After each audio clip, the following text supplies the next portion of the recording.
말씀은 시편 36편입니다. 시편 36편 1절에서 12절 말씀 우리 한 절씩 교독하도록 하겠습니다. 827면입니다.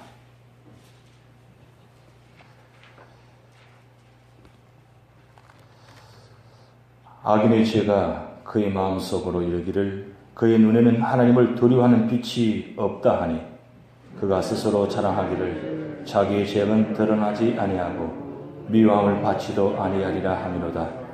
그의 입에서 나오는 말은 죄악과 속임이라 그는 지혜와 선행을 그쳤도다. 그는 그의 침상에서 죄악을 꾀하며 스스로 악하는 길에 서고 악을 거절하지 아니하는도다. 여호와여 주의 인자심이 하늘에 있고 주의 진실하심이 공중에 사무쳤으며 주의 의는 하나님의 산들과 같고 주의 심판은 큰 바다와 같으니이다. 여호와여 주는 사람과 짐승을 구하여 주시나이다. 하나님이여 주의 인자심이 어찌 그리 보배로우신지요. 사람들이 주의 날개 그늘 아래에 피하나이다. 그들이 주의 집에 있는 살찐 것으로 풍족할 것이라. 주께서 주의 복락의 강물을 마시게 하시리이다. 진실로 생명의 원천이 주께 있사오니 주의 빛 안에서 우리가 빛을 보리이다. 주를 아는 자들에게 주의 인자심을 계속 베푸시며 마음이 정직한 자에게 주의 공의를 베푸소서. 교만한 자의 발이 내게 이르지 못하게 하시며 악인들의 손이 나를 쫓아내지 못하게 하소서. 악을 행하는 자들이 거기서 넘어졌으나 엎드러지고 다시 일어날 수 없으리이다. 아멘. 오늘 날씨가 굉장히 추운 것 같은데 많이 나와주셔서 감사드립니다. 오늘 시편 36편과 동일하게 구조가 갖춰진 본 말씀이 시편 1편입니다. 우리 시편 1편을 한번 찾아서 같이 한번 읽어보도록 하겠습니다. 시편 1편 1절 6절 말씀까지 우리 다 같이 천천히 합독하도록 하겠습니다. 시편 1편 시작. 복 있는 사람은 악인들의 꾀를 따르지 아니하며 죄인들의 길에 서지 아니하며 오만한 자들의 자리에 앉지 아니하고 오직 여호와의 율법을 즐거워하여 그의 율법을 취하러 묵상하는도다. 그는 시냇가에 심은 나무가 철을 따라 열매를 맺으며 그 잎사귀가 마르지 아니한 같으니 그가 하는 모든 일이 다 형통하리로다. 악인들은 그렇지 아니하니요 오직 바람이 나는 겨와 같도다. 그러므로 악인들은 심판을 견디지 못하며 죄인들이 의인들의 모임에 들지 못하리로다.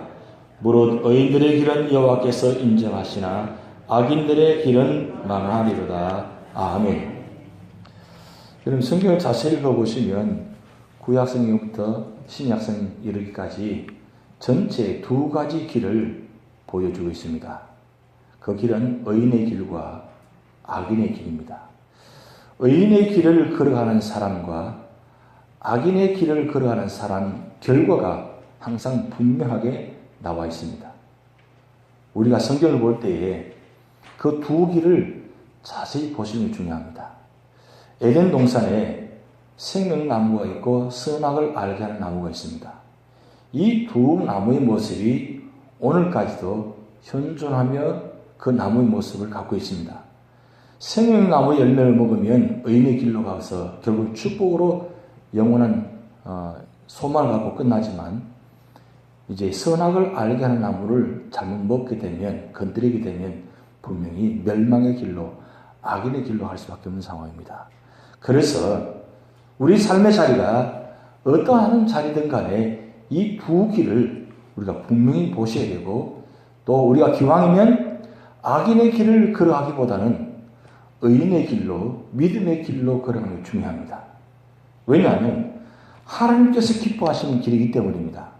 오늘 여러분 본 말씀 시편 36편 말씀 보면 1절에서 4절까지 악인들의 모습이 나와 있는데 특별히 오늘 본 말씀은 크게 세 가지 모습이 나타납니다.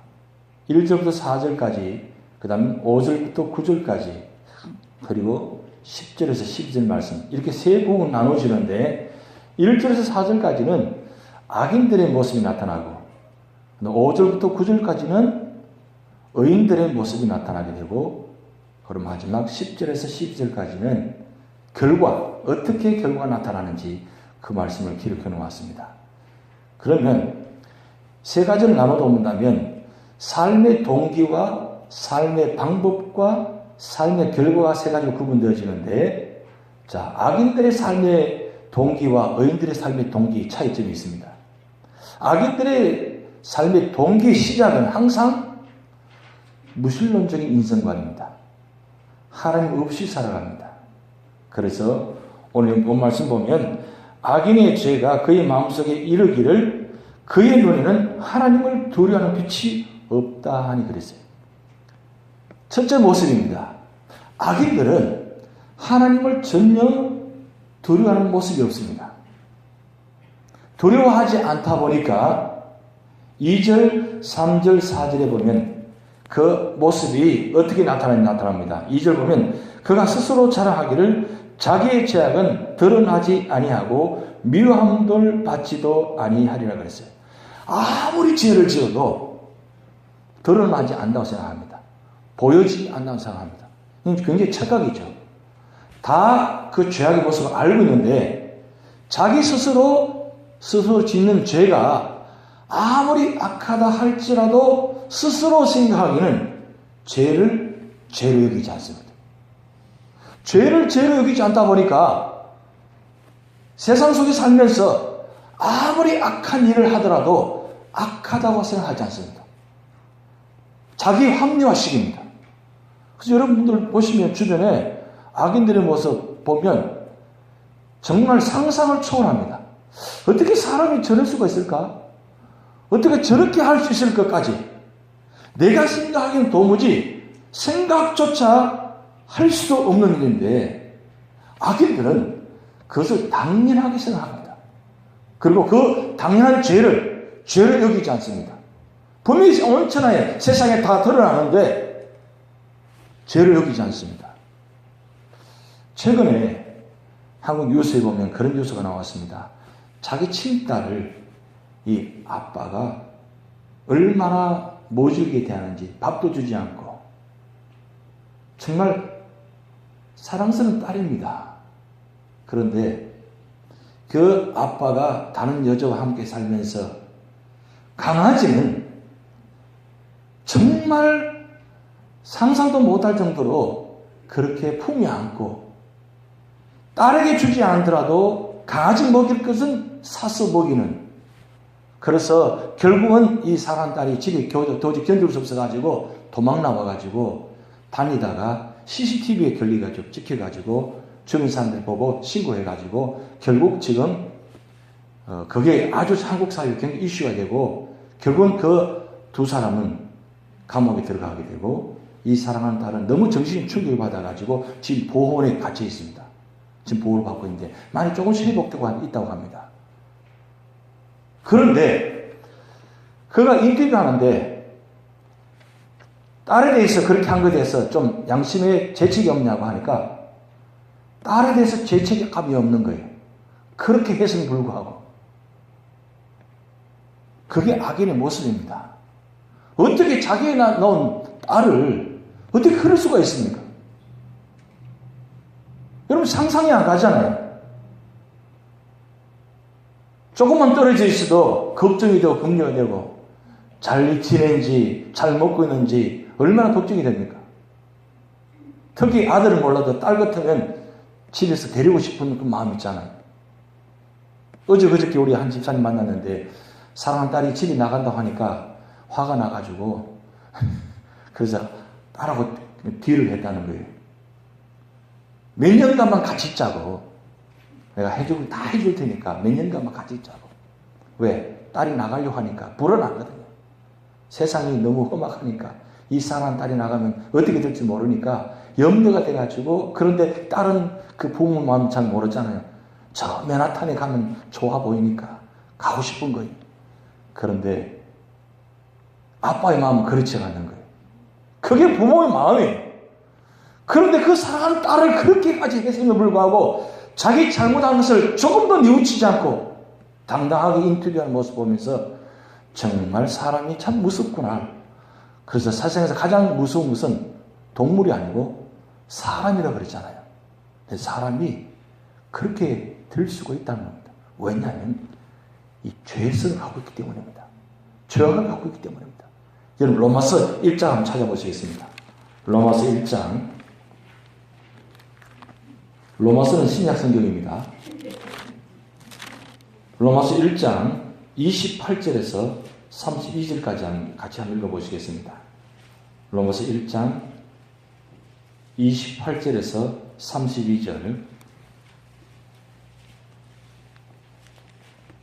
다 찾으셨으면 24절, 26절 읽고 28절 읽도록 하겠습니다. 24절 시작. 그러므로 하나님께서 그들을 마음의 정욕대로 더러움에 내버려 두사 그들의 몸을 서로 욕되게 하셨으니. 자, 여기 보면 하나님께서 내버려 두사라는 단어가 나옵니다. 자, 두 번째 26절 보시면 이 때문에 하나님께서 그들을 부끄러운 욕심에 내버려 두셨으니. 자, 여기 하나님께서 내버려 두셨으니 나옵니다. 28절 같이 있습니다. 또한 그들의 마음에 하나님 두기를 싫어하며 하나님께서 그들을 그 상실한 마음대로 내버려 두사. 자, 여기 보면 하나님께서 내버려 두사 세 번 나옵니다. 자, 그러면 하나님께서 버려두면 어떤 결과가 나타나는지 29절부터 31절까지 같이 합독합니다.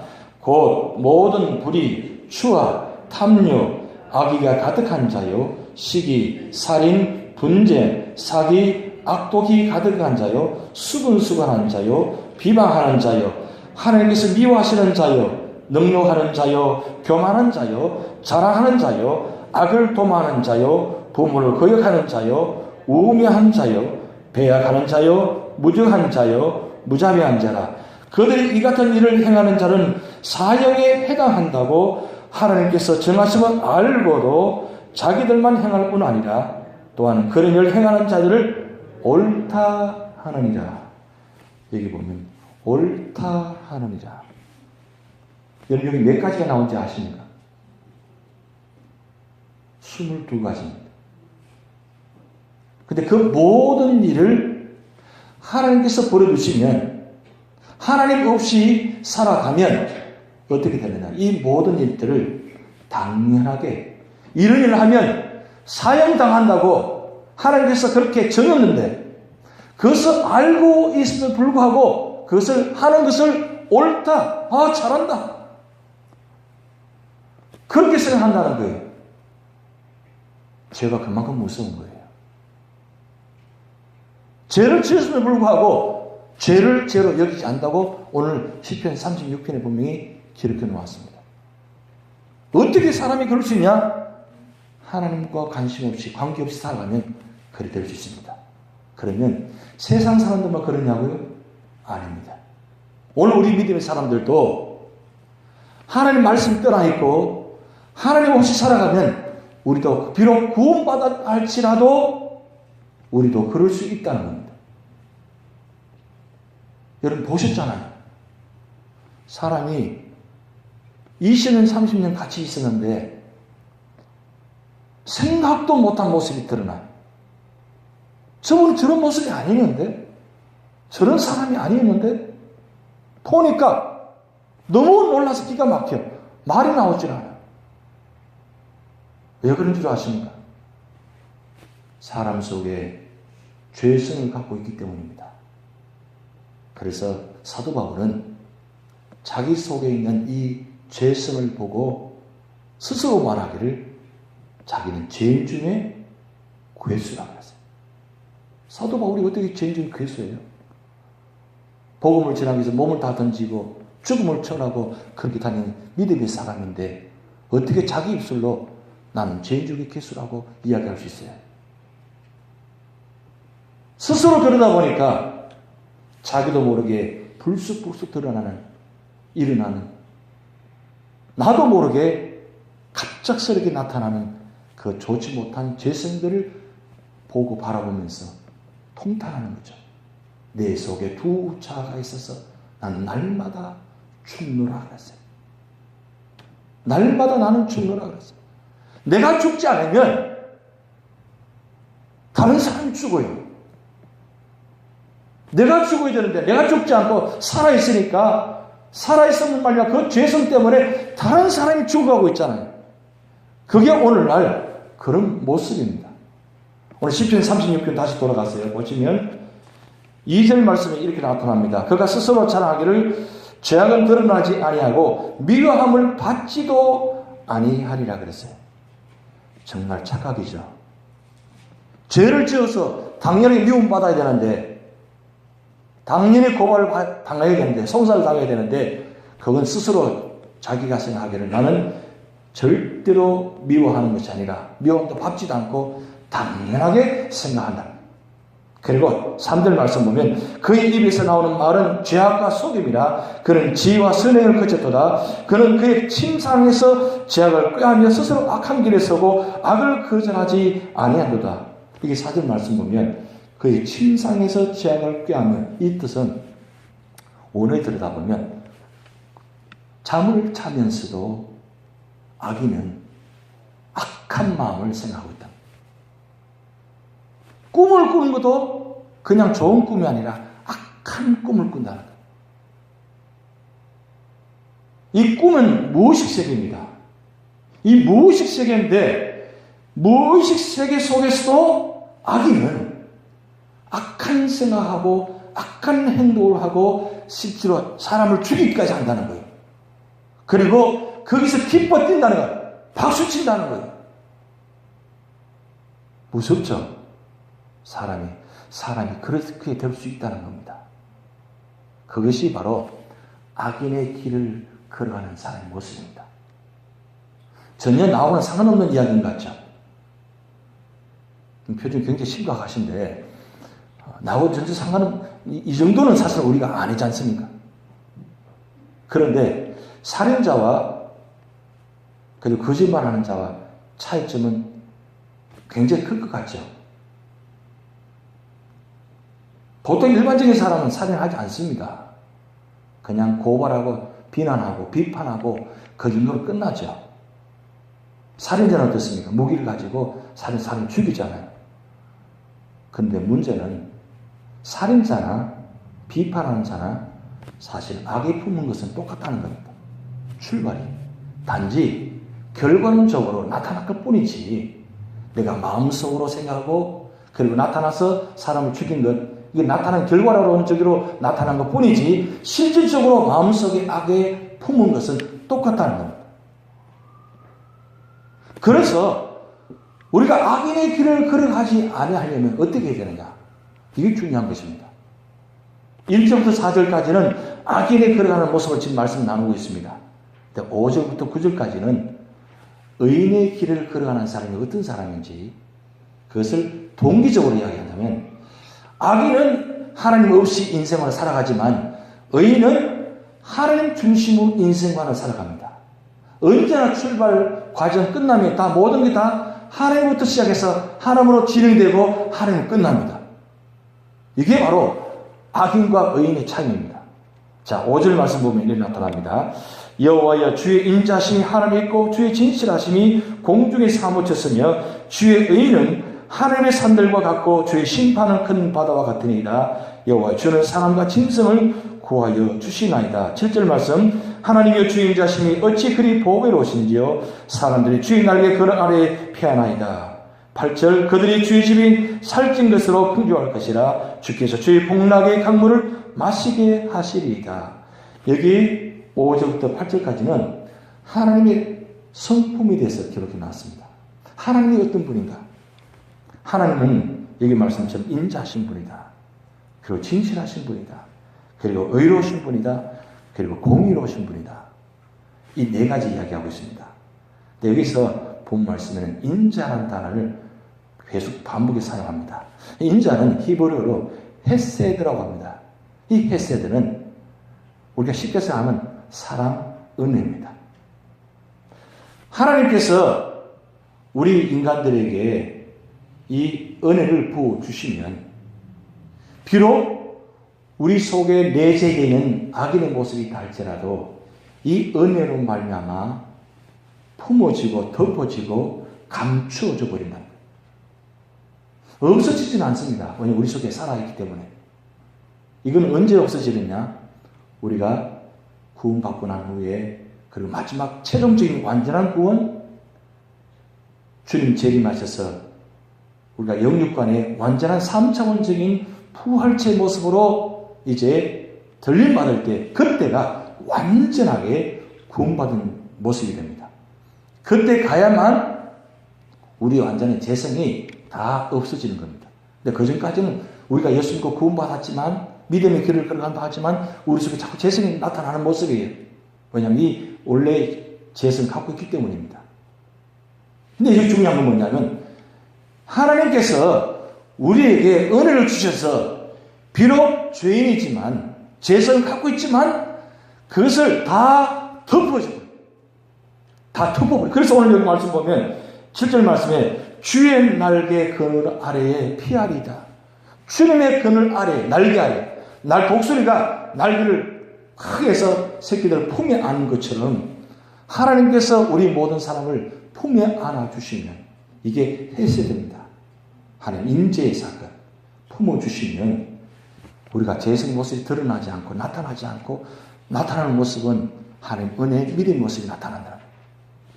그래서 여기서 중요한 건 뭐냐면, 의인의 길을 걸어가는 사람은, 선택받은 사람은, 믿음의 사람은 언제나 어느 삶의 자리마다 하나님의 은혜가, 헤세드가 하나님 임재에서 그의 삶을 인도하신다는 뜻입니다.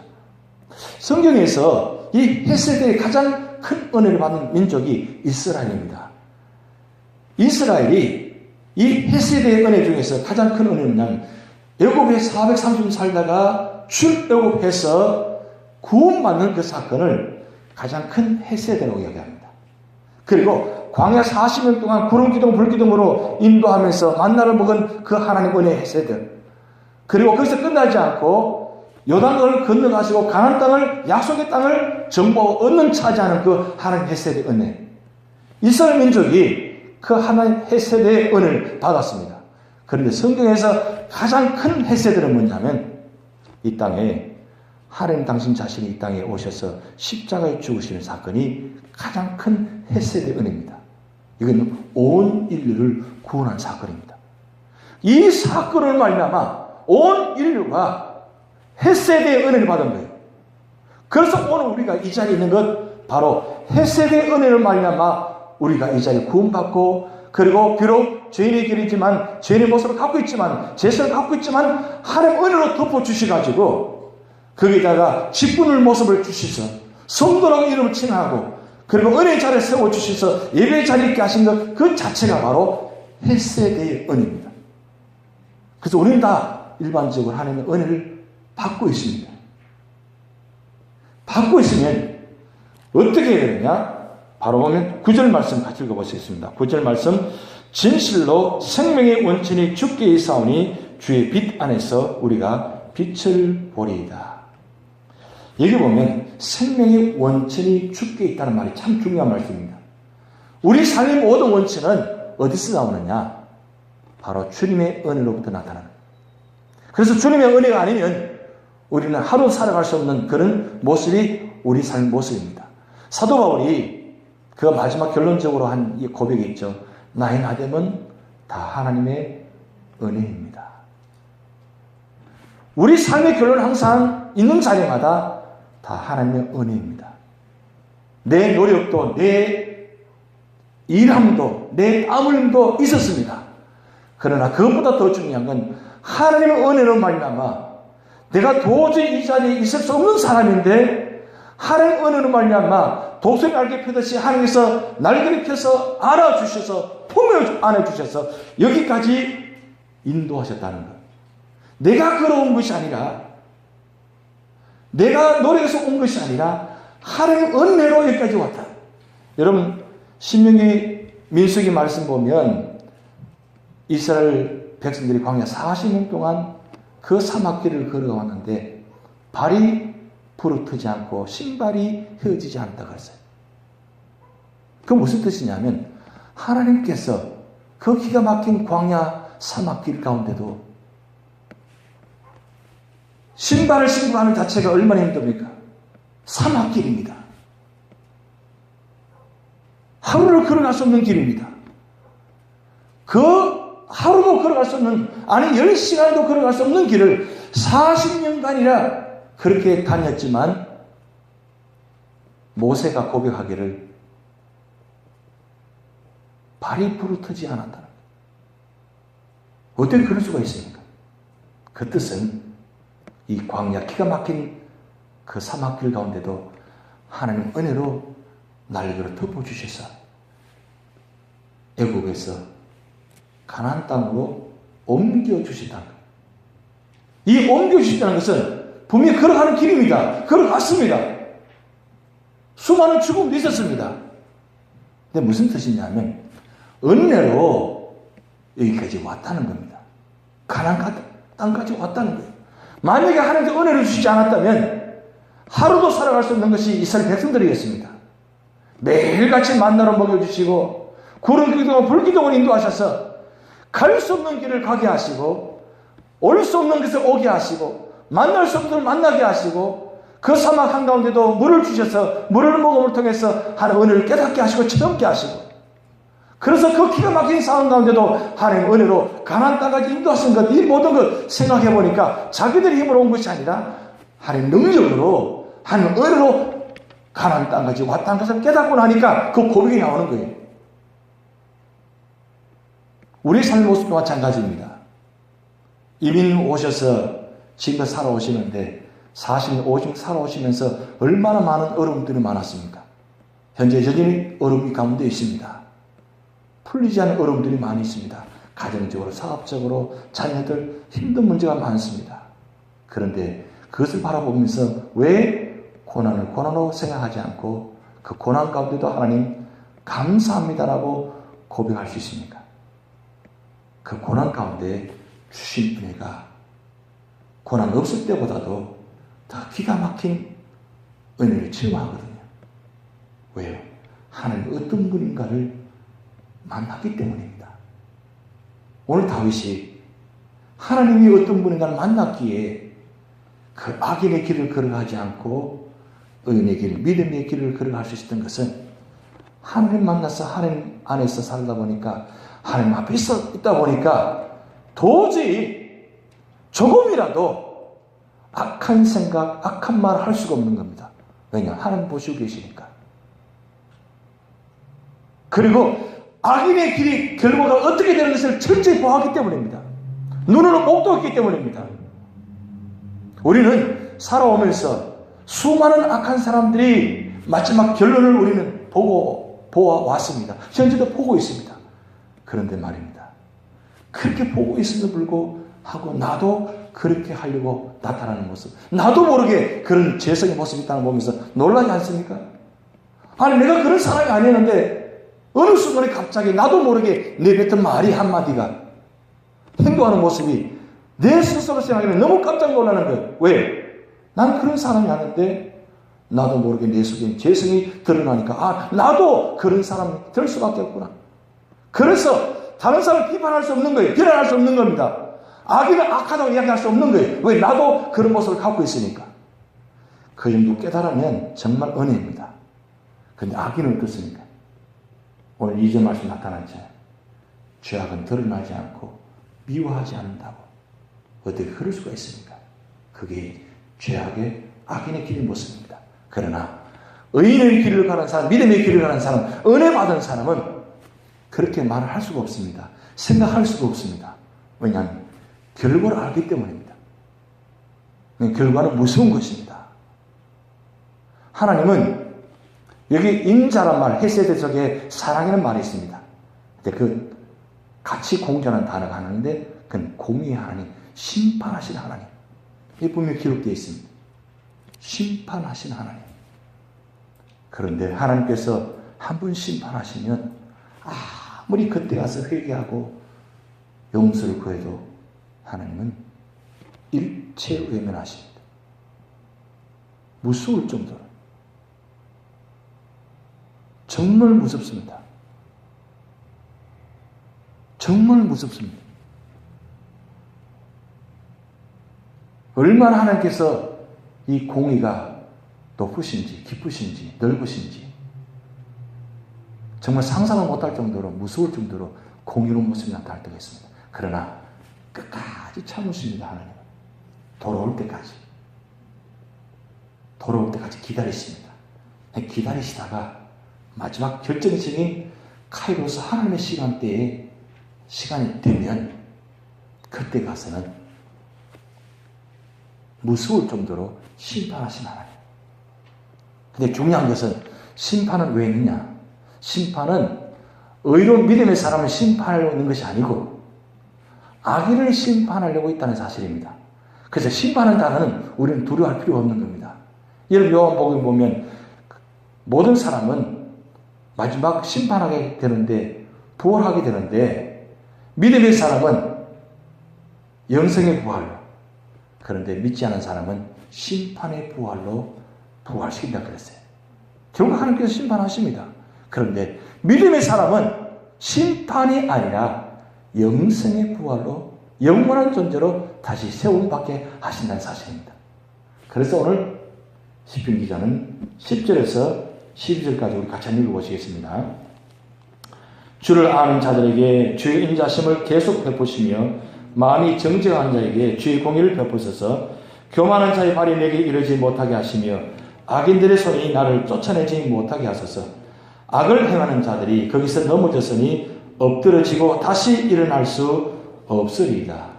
자, 여기 보면 참 중요한 말씀인데 인자심을 베푸시면 정직한 자는 긍휼을 베푸셔서 세움받지만 악인들은 한번 엎드려지면 다시는 일어날 수 없다고 했어요.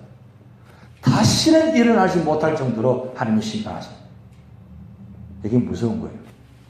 제가 사람이 참 무섭다는 것, 그걸 제가 많이 좀 보았는데, 좀 체험되어 있습니다만은, 참, 사람의 모습이 참 무서워요.